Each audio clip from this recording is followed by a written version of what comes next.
Was that particular journey necessary for you to get what you needed, or that's what you sensed was necessary to get what you needed?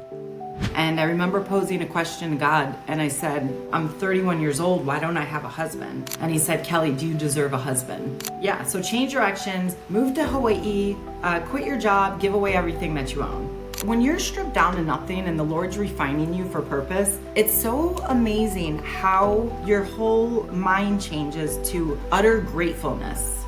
The journey that we're on is not easy, and it can be rewarding if you're willing to stick with it. Even Jesus himself doubted when it was time for him to die. God has greater plans for you. Trust in the Lord with all of your heart and lean not on your own understanding. This is Curtis McCullum with the Curtis McCullum Show, where we delve into the mindset of top CEOs and entrepreneurs and founders around the world to kind of share with you what it takes to be and become the best version of yourself. Bespoke Human Potential Coaching sponsors this show. Bespoke helps CEOs and founders and entrepreneurs kind of eliminate those blind spots they've been carrying around and dragging around since childhood. You know, those blocks that kind of have been keeping you from reaching your full potential. So if you feel a little stuck or like something kind of holding you back, don't wait. Schedule a free clarity call with me today using the link below. Let's uncover what's really standing in your way and get you moving forward. Today in studio, I have Kelly Dockrell-Brown. I'm telling you, she is as beautiful as they come, and she's as smart as they come, and she's as talented as they come. And she just released her new book, Acclaim, Journey to Aloha. Kelly, she's a former logistic professional. Her journey is special. I don't want to give it away, but you really want to listen to her journey and how she became who she is today. But right now, she's a God-fearing woman. She's unshakable in the hand of God. She's passionate. She's encouraging others always to rise up. She kind of reclaim her own voice. Think about it, guys. This is exciting stuff, and I'm so excited to have her in the studio today. Welcome to the studio, Kelly. Aloha, Curtis. I really appreciate you having me. This is fun. Yeah, I know. I mean, you know, we've had a couple of conversations off air, and I was like, Kelly, just save that. Let's save that point till we get on the air because, you know, normally, even though we've known each other for a short period of time, we got this connection, the spiritual connection where we understand where our power lies and our source lies and all these great things that makes us who we are. And that's so important to who you are and what you do. Isn't that right?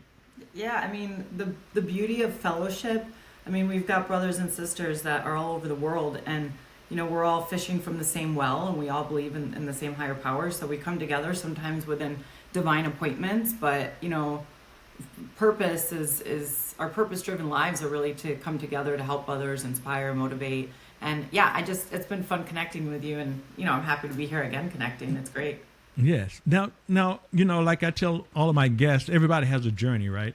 Yeah. You know, I have my journey. I was talking to a friend of mine just before we get on the air is that my journey was, I always wanted to be a motivational speaker, you know, so me being where I am now, it was a 40-year journey. I'm not telling people to wait 40 years to kind of get what they want in life, but mine was a 40-year journey of actually helping people, taking their lives to the next level. So to kind of share with the individuals your journey, how did you become who you are now, the president and founder of Acclaim Recruiters? My journey wasn't 40 years, but it felt like it. It felt like, I'll tell you, it felt like Moses's entire journey of 120 years wrapped in. Wow. I mean, people that have known me for a long time have known that, you know, Kelly has lived many, many lives. But it's funny because, you know, I wrote the book, it's Acclaim, Journey to Aloha. And when you write a book and you're telling your story, you have to start from the beginnings. That way you can build up to how we got here, because sometimes, especially when all of your blessings come to fruition, people think that it was always beautiful. Yes. Like, I woke up like this. I've always been an entrepreneur. But so the essence of the book really kind of starts out where, you know, I'm in my late 20s. I'm working a career that was making me just a base salary. I was getting six figures. Right. And for somebody in their early 20s, mid 20s, I mean, that's great money. So I was living in Miami, working in a career I really didn't love, but everything kind of fell into place. And I guess I was in those golden handcuffs, you know, dressed up every day, you know, wearing the suits and the Spanx and the the high heels, and that's what we got to do. And it's funny because at the same time, I really, really wanted a man, a husband, a partner, a life Right. partner. It's been my deepest, greatest desire. So this whole time I'm going through the journey of life, and on the outward, I'm extremely successful. You know, I'm a global corporate account executive within the logistics transportation space. Right. I got relocated a few different times. And it's funny because every time I would relocate, like I got moved to Dallas, I'm like, okay, it's gonna be the start of a new life. I'm gonna date a Christian man, and we're gonna get married and fall in love, and everything's gonna be great. Right. And Dallas didn't work. I got relocated again to Atlanta. Atlanta didn't work. I get relocated to Fort Lauderdale. And there was sort of a monotony to the things, and it was very kind of cyclical. And I started to think, okay, well, obviously I've lived in all these different places, and I seem to be dating the same guy. Nothing's changing. I'm Right. living in the insanity of life. Like, Yeah. literally doing the same thing and expecting different results, right? Mm-hmm. And then the other part of it was like sometimes you have to look inward. And I remember posing a question to God, and I said, you know, I'm 31 years old. Why don't I have a husband? And the Lord, and back then I didn't know the voice of God like I do now, but you know, we all know that God speaks to us in different ways. Right. The interesting thing is that He posed the question to me, and He said, Kelly, do you deserve a husband? Wow. Now, that's a deep question, Kelly. I mean, that's a deep question in the sense that you're asking God for the answer, and He's coming back to you, and now with the question, it's like that's what sometimes you hate when your parents give you a question with the question. You ask the question and give your question back, and then how did you answer that question? His thoughts are not our thoughts. His ways are not our ways. But I'll tell you what, the way that was posed to me, I had to look inward, and I was like, dang, you know, I'm the common denominator on, you know, why these past relationships didn't work. And, you know, don't get me wrong, like, you know, I try to be inspirational to young women, and young women kind of settle for the same types of men and the same types of experiences because we think that that's what we deserve. Okay. So long story short, so 2017, I'm at like the height of my career. I'm now a global executive. I've got the opportunity to go to symposiums all over the world. My base salary is 6 figures. I'm being recognized for like 40 under 40 and big global magazines. Like everything's just like popping. It looks Right. amazing on the outside.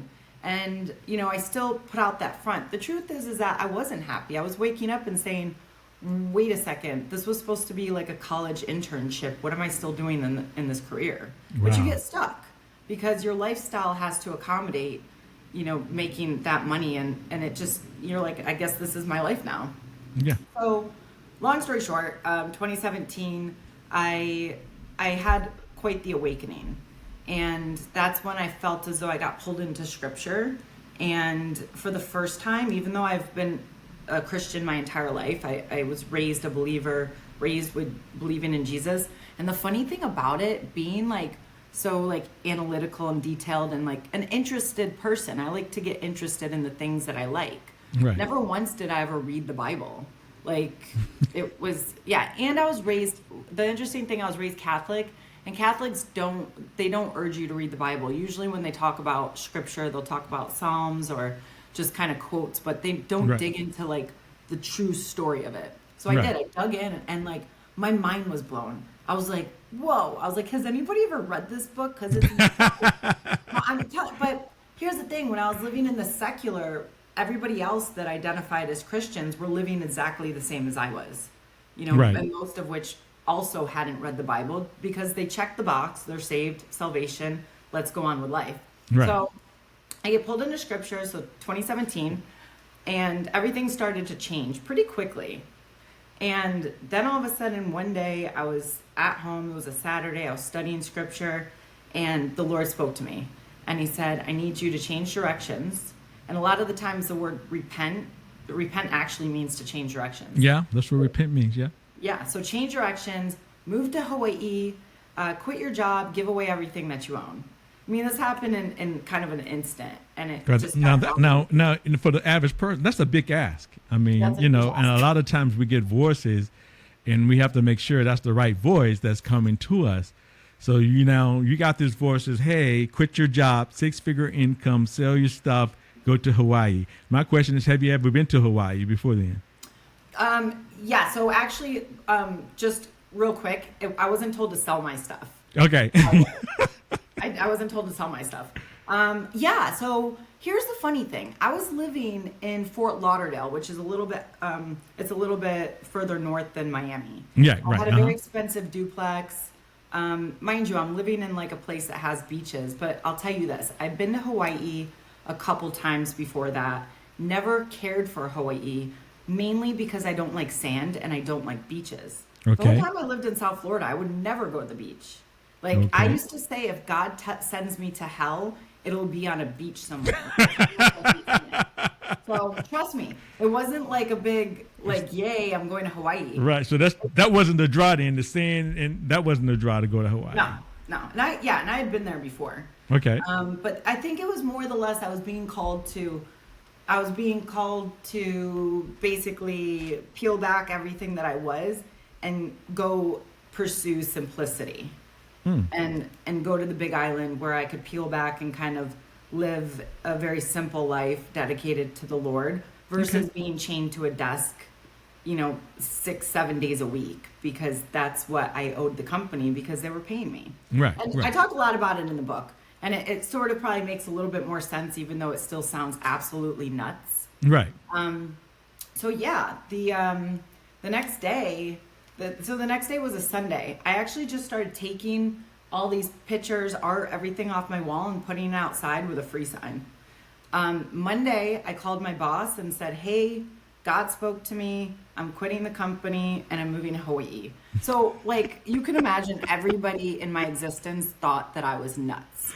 And I knew a lot of people because of the industry that I was in. Right. So, but when you become on fire for the Lord, like, you get weird. And I was very weird. So I did. I quit my job. My boss was like, "Okay, Cal, like, do you want to like stay on as a consultant? Like, what's going on here?" And I was like, "Nope, give away my book of business. Like, I'm good. I'm moving to Hawaii." Wow. So that would have been in October that I got the calling. And then by November, I had given away everything I ever owned, like everything in my entire house, and loaded up my car with a very little amount of stuff. Here's the thing that I need to clarify, by the way. Okay. So I'm in my early 30s. I'd been making good amount of money for a fairly long amount of time. I mean, Right. throughout my 20s.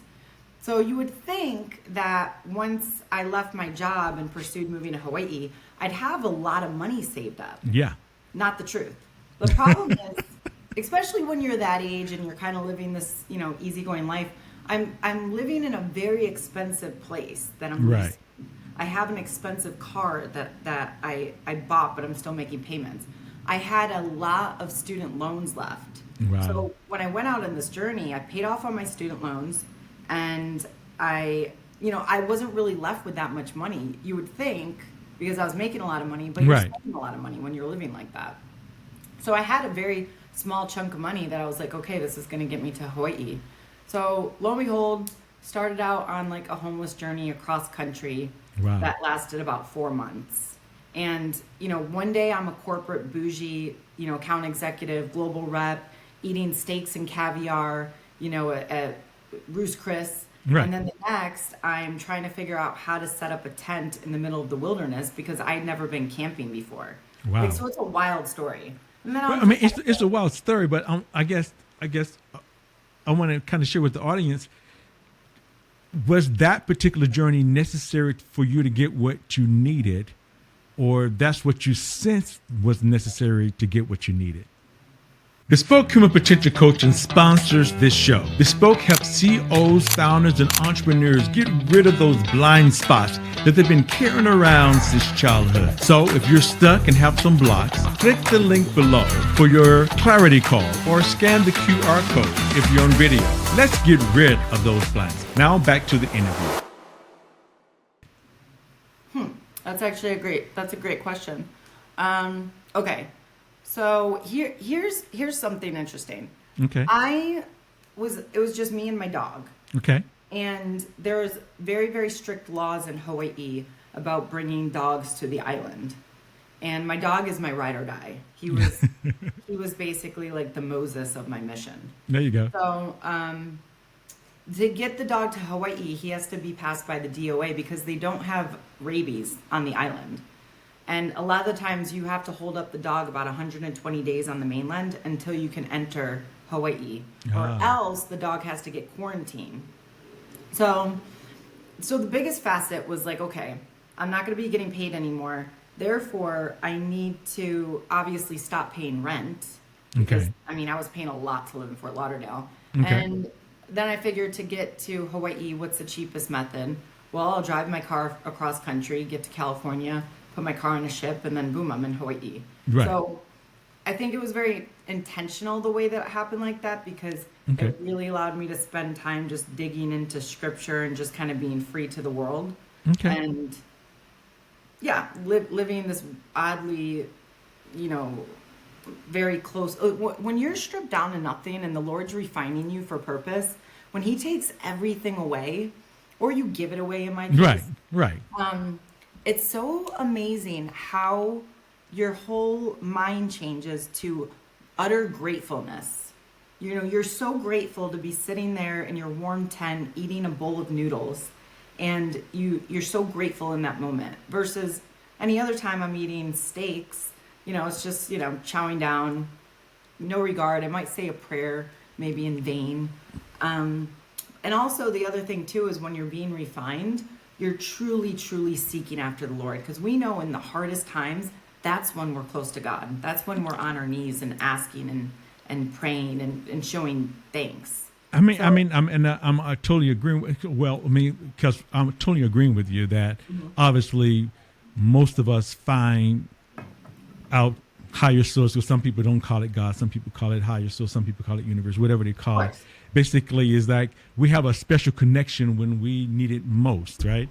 But I guess as you're saying this, because I've been brought down to my knees too. I mean, in situations where I never stayed in a tent. My wife wouldn't dare not stay in a tent. She'd rather not. She'd just stay in the car, whatever. She's not staying in a tent. So what I'm saying is that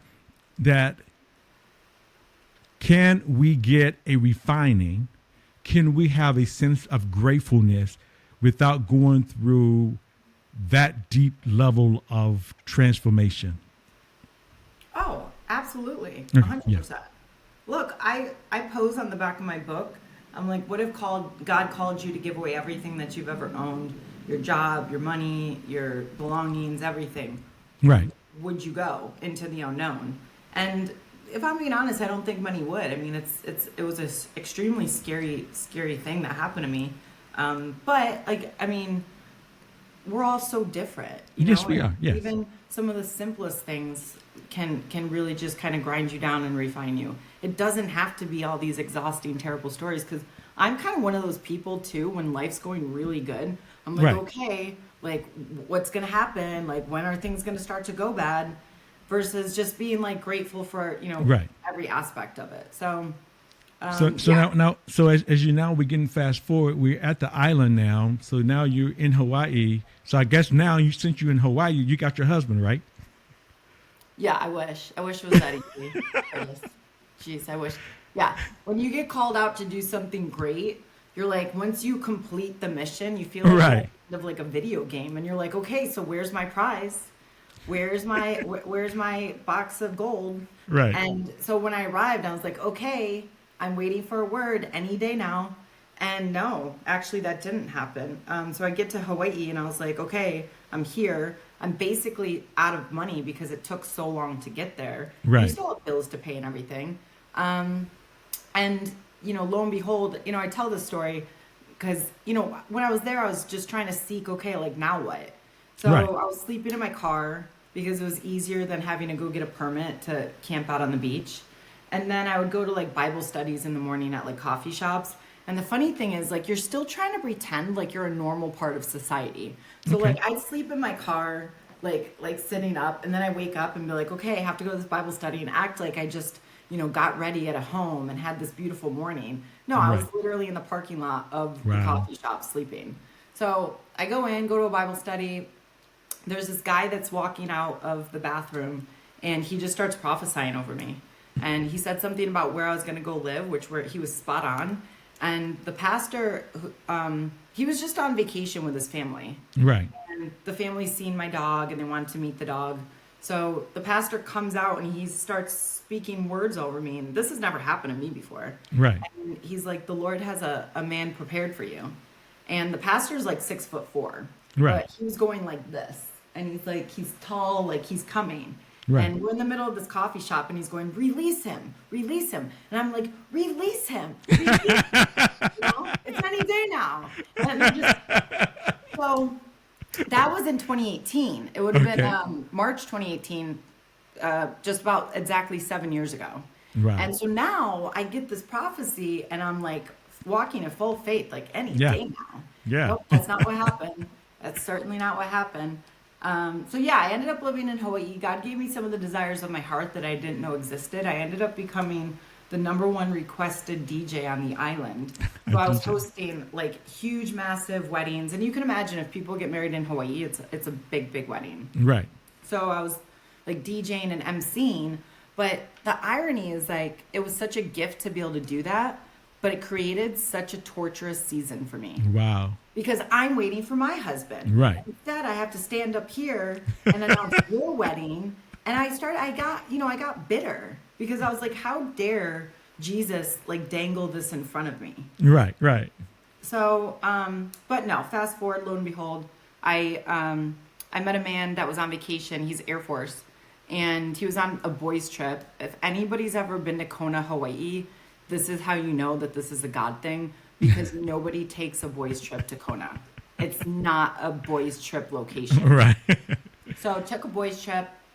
When we met, it was literally like the gates of heaven open and I could hear angels just singing and harmonizing, right? And we just came together so beautifully. And we went on one date and then we never spoke again. Wow. We never kept in touch. No social media, no texting, no phone calls, nothing. So I guess I remember you telling me about that story. Why? I mean, why Because didn't you? when you live on a rock in the middle of the ocean, you're a 5-hour flight from the mainland. That's a 5-hour flight. We're 3 Right. hours behind just California. And he was actually based in California at the time. And how beautiful and magnificent this date was, I think it wasn't realistic for two strangers that had a wonderful date to even consider staying in touch. Okay. You know, I'm the Hawaiian DJ. Yeah. We met on vacation. And he was the handsome Air Force man that was, I remember just thinking to myself, that's the nicest person I've ever met in my life. Wow. So anyhow, fast forward. So that would have been in 2021. That was April 24th, 2021.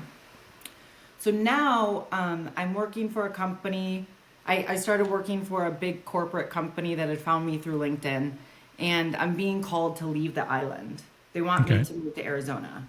And now, like, I'm getting upset. And I'm just like, Jesus, like, I've been here for 2.5 years. I'm waiting on you. Where's my husband that you promised that I'd meet in Hawaii? Right. Like, what is going on here, dude? And so I tried to fight leaving the island, so much so that I started to apply for different jobs just to be able to stay in Hawaii. Right. Because I'm like, something's not right here.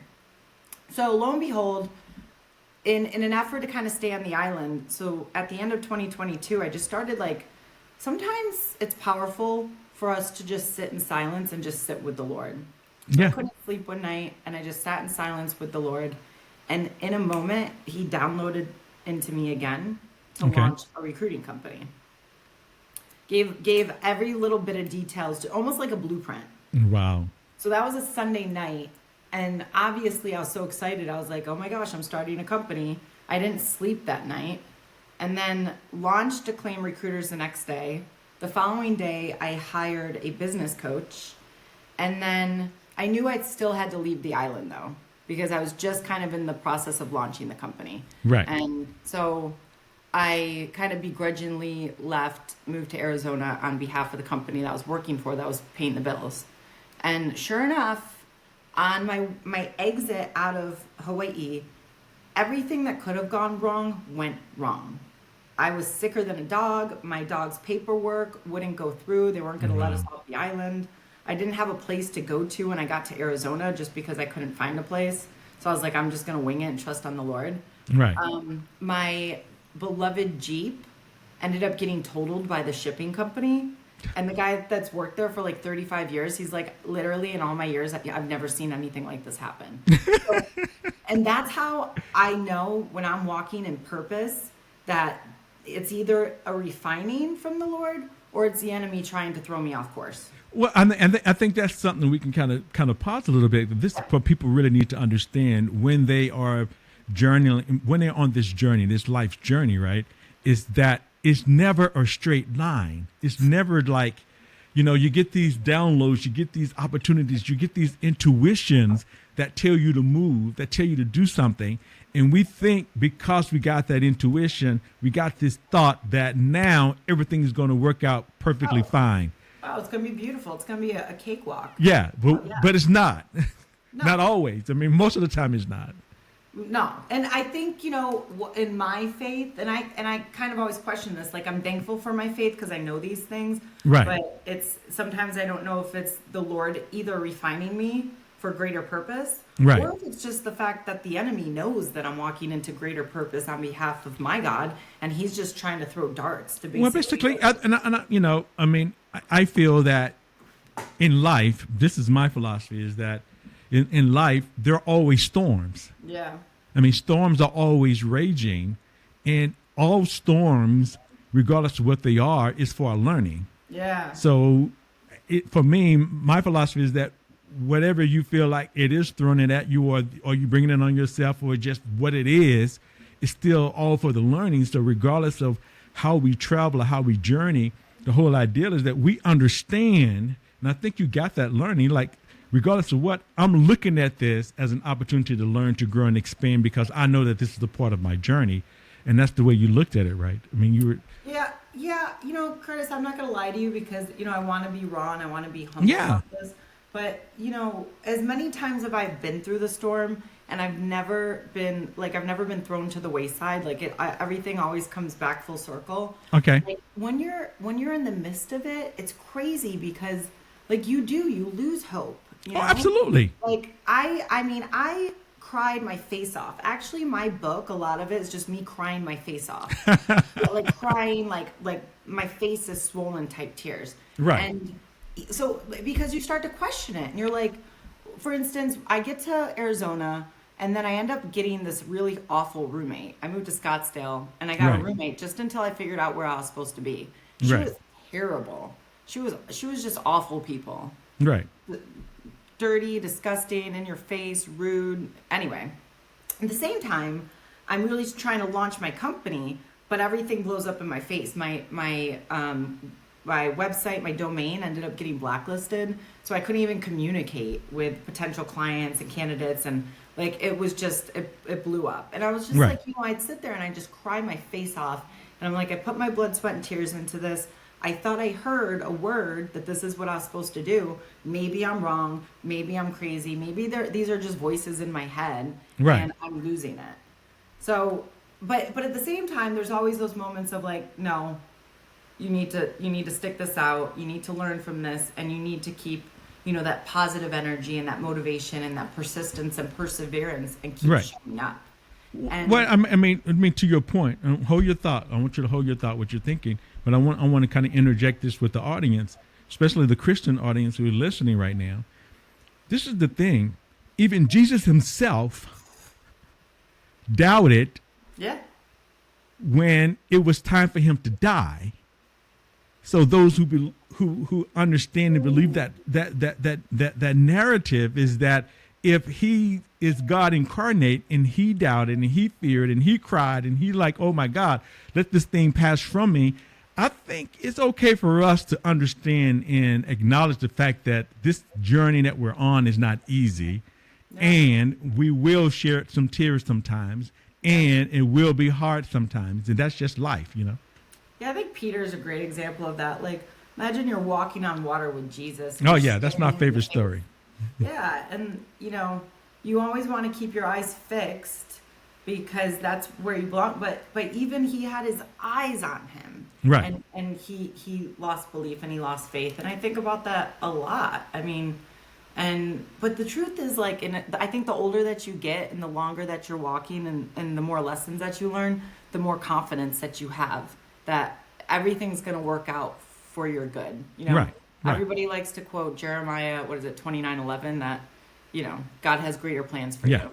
And so you trust that and you walk in it. And the other thing too is, like, you try not to do it. You try not to do it in vain.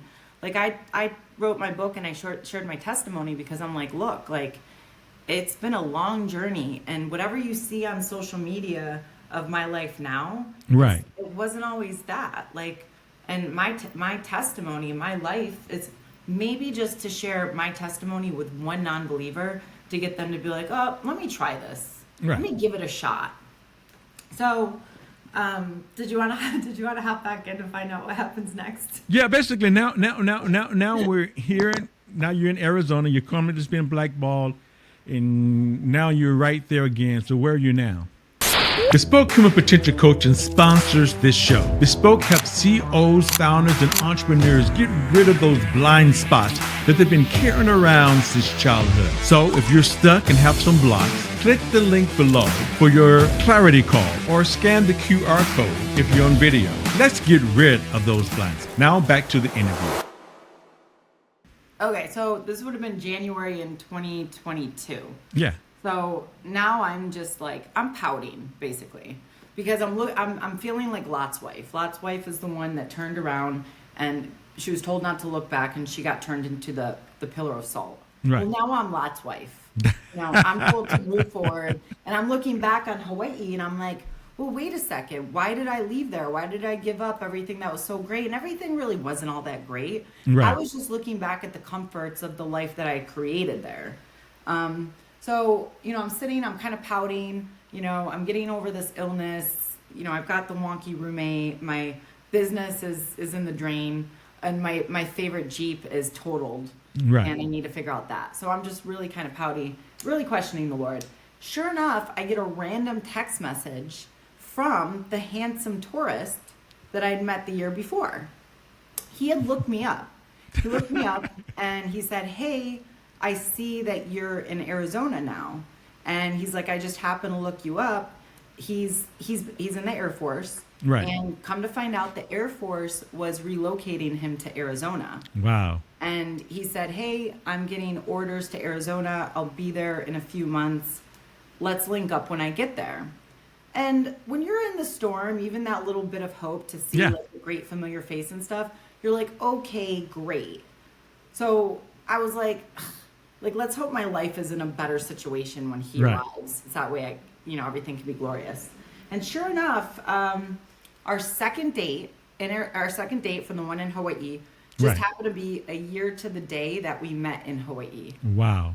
Yeah. And in that very moment, it was definitely divine timing. It was definitely orchestrated by, call it what you want. You can call it God, you can call it the universe, you can call it whatever, but it's just that this person that was also prophesied. So my husband is 6'7". Wow. And that pastor in Hawaii. I know you kept going high. This big guy. And then by that time, I ended up getting my own place. My business took off. It was profitable. Wow. I mean, we're talking from January to April, like everything. It was spring has sprung. Everything started to go great, and that's really where the finality of my testimony kind of really began, according to my journey. But that's why I kind of share, don't, like, everything that you see and everybody posting how joyous and wonderful their lives are, if they're an entrepreneur or whatever, like, don't you think for a second that person hasn't gone through hell to get to where they are. And they're going to lead you to believe that everything's always been lovely and perfect and they knew how to scale and everything's wonderful and people are breaking down the doors to do business with you. No, dude, everybody's got a story. Everybody got a story. I totally agree. Everybody got a story. And I think it's so important that people like you and people like me tell the truth that the journey that we're on is not easy, and it can be rewarding if you're willing to stick with it. You're willing to have that resilience. You're willing to have that persistence to keep going in the midst of the storms. And you're a testament to that. Yeah. And a couple of things that I try to be inspiring is like, one, every morning I get up and I'm listening to prayer on like Right. a YouTube channel and just kind of pray up my day to get my head right. But Right. also I listen to a lot of motivational speeches where like, they're just screaming at you and telling you to persevere and quitters never win. And, Right. because especially if you're a solo entrepreneur like myself, there's nobody around to pump me up. There's nobody Right. to celebrate my wins. There's nobody to celebrate or pump me up when I'm dealing with a bad day or a loss. Like, Right. I'm it. And then the other flip side of that is like kind of talking to these young ladies, like, especially when it comes to dating, like don't settle. Don't think that you're less than, and don't settle for a man that, isn't equal to you and going to lift you up and edify you. Right. Because I did that for the longest time because I was like, well, I think that this is all I deserve. Right. And for me, I would have settled for, and I told you this, I would have settled for half the man that I married. Wow. And he didn't even have to be as handsome. I was like, this is good. But the fact that like I waited and I gave it to God and I walked in faith and trust, like I got way more than I asked for. I can tell you that. Wow. That's So, exciting. It's funny because we live in this like rush culture. Everything has to be quick. Yeah. But dude, like when you actually take a step back and like wait, be patient, be still, like everything's going to work out for your good. And maybe if a door closed, your business fell under or whatever, guess what? Pivot. You got to do something else. There you go. So how can they get in touch with you, Kelly? Yeah. Well, of course, I'm on LinkedIn because LinkedIn is huge for networking globally. Right. I've currently got 21,000 connections. I can be found as Kelly Dockrell-Brown. My book is published under Kelly Dockrell because that's who I was when I wrote it. Right. I'm officially Kelly Brown, but I've been Kelly Dockrell for a long time, and it's easier to find me that way. Okay. There you go. Guys, reach out to Kelly and just go to Amazon and purchase her book and kind of really support her in her journey and what she shared with us today. Any final words you'd like to leave with the audience today, Kelly? Yes, I would. The same way I ended the book is trust in the Lord with all of your heart and lean not on your own understanding. His thoughts are not our thoughts. His ways are not our ways. His are higher. And sometimes you just got to humble yourself down and give it all to him because life's tough, but you got this. Yeah. We're warriors. I love it, Kelly. Thank you so much. Thank you so much for joining me today. And thank you, the audience, for listening in with us today. Like we always say, guys, that remember that true success comes when you do embrace the legit mindset. It's difficult. I'm not saying it's easy, but if we can look at situations as an opportunity to learn, to grow, expand, and transform, that is the legit mindset. And we can do this every day. If this episode resonates with you and you're ready to have a breakthrough and you have some blind spots that's holding you back that I can help you with, please reach out to me. Please don't forget Kelly. All her links are down below too. Let's support her in her book. Let's support her in her work. And then if you need something that she can do and help you and support you with, please reach out to her. Please also, if you need a free clarity call, use the link below. That's all. The whole idea, guys, is for us to unlock our full potential together. I'm Curtis McCullum. Make it a great day, and don't forget to like, subscribe, and share the show.